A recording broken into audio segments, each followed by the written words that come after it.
Pernahkah kalian bertanya, bagaimana Islam bisa menyebar begitu damai di tanah Pasundan yang kental dengan budaya Sunda? Di balik kisah besar itu, ada satu nama yang menjadi jembatan antara Islam dan Nusantara, seorang wali, sultan, sekaligus cucu dari Prabu Siliwangi. Dialah Sunan Gunung Jati. Hari ini, kita akan menyelami falsafah hidupnya yang menyejukkan, relevan, dan penuh inspirasi. Sunan Gunung Jati, yang bernama asli Syarif Hidayatullah, lahir pada tahun 1448 Masehi. Darah yang mengalir dalam dirinya adalah perpaduan luar biasa. Dari sang ayah, Syarif Abdullah, ia mewarisi darah bangsawan Bani Hashim dari Timur Tengah. Sementara dari ibunya, Nyai Rara Santang, ia mewarisi darah biru kerajaan Pajajaran, kerajaan Hindu terbesar di Tatar Sunda. Dibesarkan dalam dua dunia, Islam dan budaya lokal, Syarif Hidayatullah tumbuh menjadi pribadi yang unik, sosok yang memahami betul bagaimana merangkul tanpa harus memukul. Perjalanan dakwahnya dimulai dengan satu prinsip utama yang sangat kuat, Islam sebagai rahmat, bukan ancaman. Beliau pernah berpesan, dakwahlah dengan kasih, bukan pedang. Falsafah ini bukan sekadar ucapan, tetapi benar-benar ia praktikkan. Sunan Gunung Jati tidak datang dengan pasukan untuk menaklukkan, melainkan dengan kebijaksanaan untuk memenangkan hati. Ia menggunakan pendekatan yang cerdas, politik, pernikahan, budaya, dan pendidikan. Dengan menikahi putri-putri dari penguasa lokal, ia membangun ikatan kekeluargaan yang kuat. Ia berbaur dengan masyarakat, ikut dalam kegiatan mereka, dan menunjukkan bahwa ajaran Islam membawa berkah, ketentraman, dan kebaikan, bukan sesuatu yang harus ditakuti.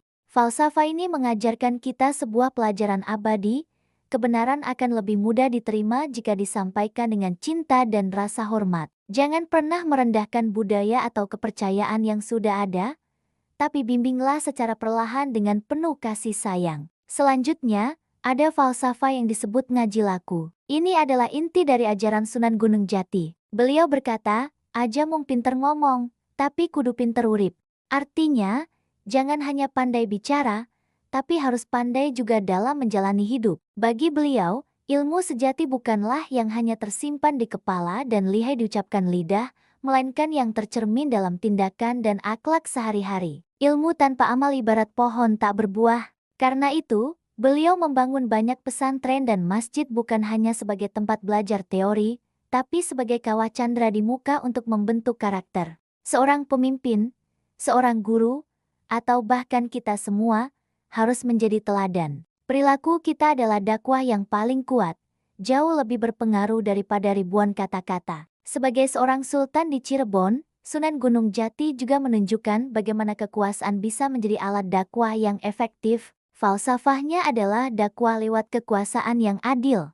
Ia mendirikan Kesultanan Cirebon bukan sebagai simbol tirani, melainkan sebagai pusat penyebaran Islam yang terbuka, adil, dan toleran. Ia membangun sistem pemerintahan yang mensejahterakan rakyatnya, menerapkan hukum yang adil, dan memastikan semua orang, apapun latar belakangnya, merasa aman dan terlindungi. Ia menjalin hubungan diplomatik yang kuat dengan kerajaan Demak dan kerajaan Islam lainnya, namun tetap menjaga dan menghormati akar budaya Sunda dari leluhurnya di Pajajaran. Ini membuktikan bahwa kekuasaan, jika dipegang oleh orang yang tepat, bisa menjadi berkah yang luar biasa untuk menyebarkan kebaikan dan keadilan. Pemerintahan yang adil, pada hakikatnya, adalah salah satu bentuk ibadah dan dakwah yang paling nyata. Salah satu keistimewaan Sunan Gunung Jati adalah kemampuannya dalam menjalin silaturahmi lintas budaya. Meski memegang teguh akidah Islam, ia tidak pernah memusuhi mereka yang berbeda. Ia bahkan terus menjaga hubungan baik dengan kerabatnya dari kerajaan Pajajaran yang masih memeluk agama leluhur. Beliau tidak pernah memaksa mereka untuk masuk Islam. Sebaliknya,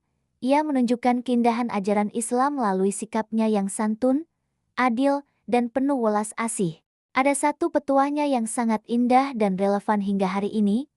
Pang-Islaman ora kudu meden medeni, nanging kudu dari teduhing ati. Artinya, keislaman itu tidak harus menakutkan, tetapi harus bisa menyejukkan hati. Ia membuktikan bahwa perbedaan bukanlah penghalang untuk hidup berdampingan secara damai. Justru dengan menjadi teladan yang baik, pintu hati orang lain akan lebih mudah terbuka. Lalu, bagaimana Sunan Gunung Jati mendekati budaya lokal yang sudah mengakar kuat?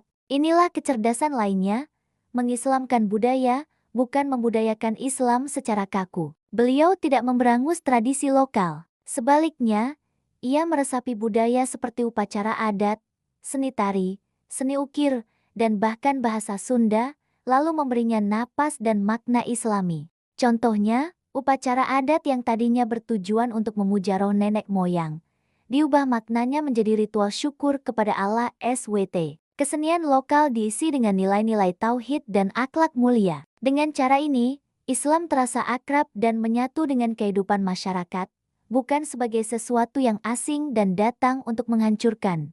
Pendekatan ini disebut akulturasi, sebuah metode dakwah yang sangat bijaksana dan efektif yang juga dilakukan oleh para wali songo lainnya. Dari seluruh perjalanannya, kita bisa merangkum beberapa nilai inti falsafah hidup Sunan Gunung Jati. Pertama, lemah lembut ngalah, orang ngasorake, yang berarti bersikap lembut dan rendah hati bukan berarti kita kalah, tapi justru menunjukkan kemuliaan. Kedua, adil lan ngopeni rakyat, bahwa keadilan dalam memimpin adalah bentuk ibadah tertinggi. Ketiga, dakwatul hasanah, selalu berdakwah dengan cara yang terbaik, bukan dengan paksaan. Keempat, ngaji laku, ilmu sejati harus dipraktikkan dalam perilaku sehari-hari. Dan kelima, bersatu dalam keberagaman, menerima perbedaan sambil tetap menanamkan nilai-nilai kebenaran dengan hikmah. Warisan Sunan Gunung Jati jauh melampaui perannya sebagai penyebar agama. Beliau adalah seorang negarawan ulung yang membangun peradaban,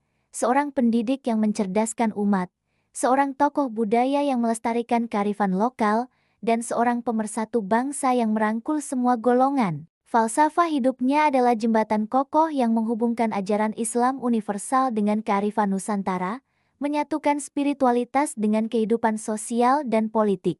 Hingga hari ini, makamnya di Gunung Sembung, Cirebon, tak pernah sepi dari jutaan peziarah. Ini bukan sekadar kunjungan ke makam seorang wali, tetapi sebuah perjalanan untuk mengenang dan menyerap kembali semangatnya yang agung. Semangat tentang Islam yang ramah, damai, dan menyejukkan hati. Semoga kisah dan falsafah Sunan Gunung Jati ini bisa menjadi inspirasi bagi kita semua untuk menjadi pribadi yang lebih baik, yang bisa membawa rahmat dan kedamaian dimanapun kita berada. Terima kasih sudah menonton. Jika kalian suka dengan konten seperti ini, jangan lupa untuk like, komen, dan subscribe agar kita bisa terus belajar bersama tentang warisan luhur para pendahulu kita. Sampai jumpa di video selanjutnya.